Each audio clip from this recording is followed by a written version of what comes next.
Un moment d'émotion encore avec Fernand Fraisse, et puis Ophélie, jeune étudiante en première année à l'école des mines, et qui se découvre une passion à la fois pour ce patrimoine incroyable, les hommes qui ont vécu cette aventure, et puis aussi peut-être le journalisme, pourquoi pas. Alors, à vous. Alors racontez-moi un petit peu votre histoire. Quand est-ce que vous avez commencé d'être mineur en fait, le travail de Oui, mineur? tout à fait. Moi, je suis déjà, toute ma famille était mineure. D'accord. Mon père est mort à la mine. Mes cousins, je vais dire un cousin gouverneur à Roche-la-Molière. Vous voyez, toute la famille était mineure, mais au fond. Hein. Oui. Et du côté de ma femme, des mineurs, mais au jour. Oui, ça change tout. Donc je suis rentré à la mine à 17 ans, ici à Corio, dans ce lavabo, là où on est. Voilà. Donc j'ai commencé donc manœuvre, comme tout le monde. Hein. Et puis ensuite, j'ai fait piqueur. Et après, je me suis perfectionné. Donc j'ai été à l'école des houillères pour faire bout de feu. Alors bout de feu, c'est le préposé au tir de mine. D'accord. Donc je maniais les explosifs. Ok. Voilà, tout simplement. Et vous m'avez dit donc que votre papa est mort à la mine et ça vous a pas fait peur du coup de faire ce métier-là? La peur, je dis pas qu'on n'a jamais eu peur, hein, je serais un menteur. Mais bon, ça passe. Hein. Non, mon père, j'avais 5 ans quand même quand il est mort. Donc déjà, je me rappelais pas. Je veux dire, la mine, c'était... Pour moi, c'était un nouveau, puis parce qu'on avait quand même des avantages, la mine. Hein. Oui, parce qu'à 17 ans, descendre, ça voulait dire au fond être un homme. Oui, bon, un Petit homme, mais quand même. Hein. On avait quand même moi, le deuxième jour, je me suis perdu. Parce que le premier jour, oui, c'est grand, la mine, c'est sur des kilomètres. Donc le premier jour, on m'a mis avec dans mon équipe, donc il y a un gars, je les ai suivis, quoi. Mais après, le lendemain, on descendait à 500 par poste. Hein.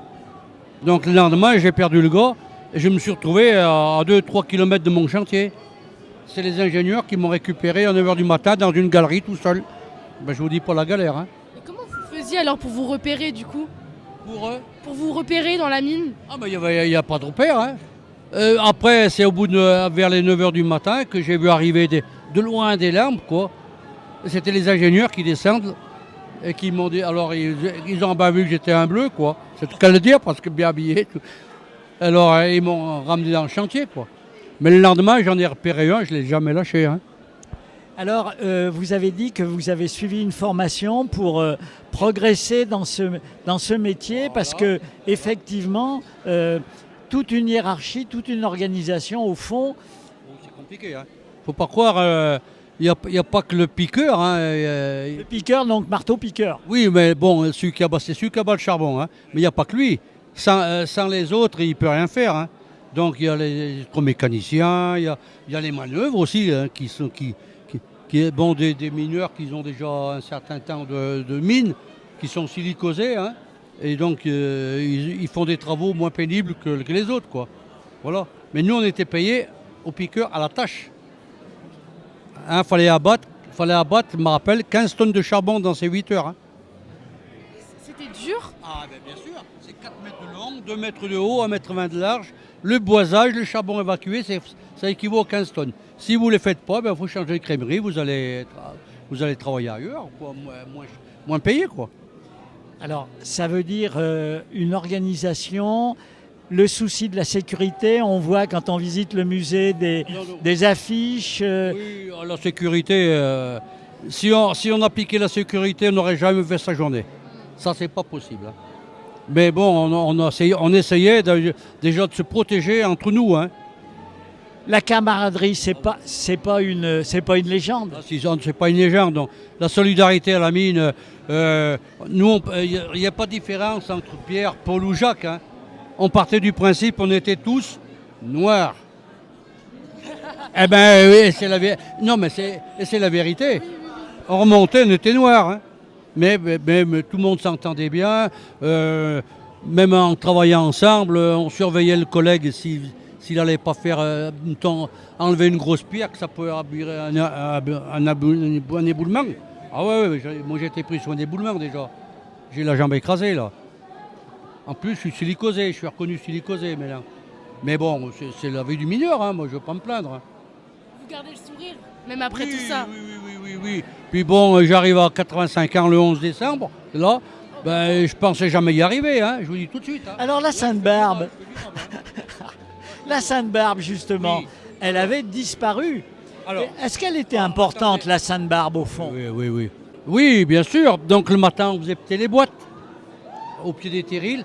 Donc on achetait de la poudre noire, qu'on appelait chez Balp, la place du peuple. On confectionnait des gros pétards avec un cordon Big Four qu'on appelle, et on tirait ça au pied des terrils. On faisait que ça fasse beaucoup de bruit pour réveiller la population, pour leur dire attention, aujourd'hui, c'est la fête. Donc il n'y avait pas d'école. Même les employés municipaux ne travaillaient pas. Ah ouais, à l'époque. Hein.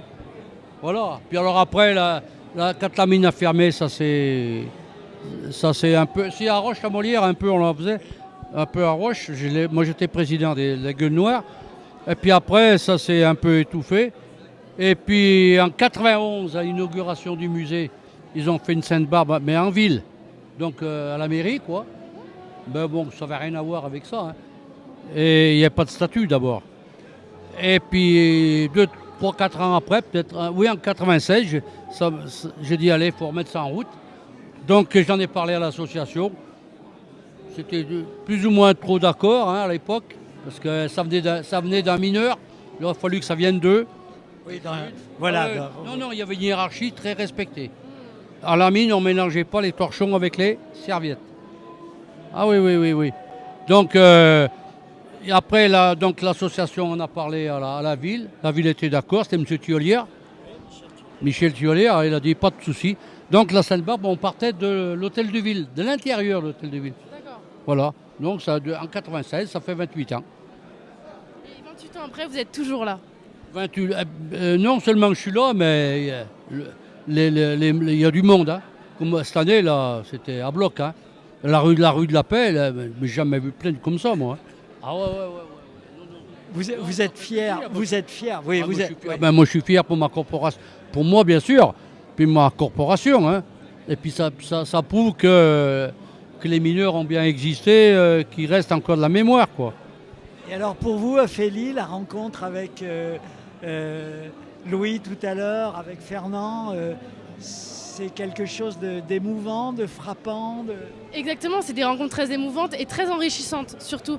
Moi j'adore rencontrer des personnes pour connaître leur histoire, surtout dans une ville chargée d'histoire comme Saint-Étienne, une ville minière, c'est toujours hyper intéressant de rencontrer des vrais mineurs, quoi. Donc je vous remercie pour cette rencontre. Vous savez qu'on était le premier bassin français? Oui. Et que pendant la guerre, c'est le bassin stéphanois qui a sauvé, parce que malheureusement, dans le nord, ils ont été bombardés. Hein. Donc il y a eu le plan Marshall, ce qui veut dire qu'on a doublé les journées. Vous avez connu ça? Ah ouais. Nous, on parle de Germinal. Allez, peut-être un souvenir, votre dernière descente. Ma dernière... Oh ben, c'était normal, hein. Ouais.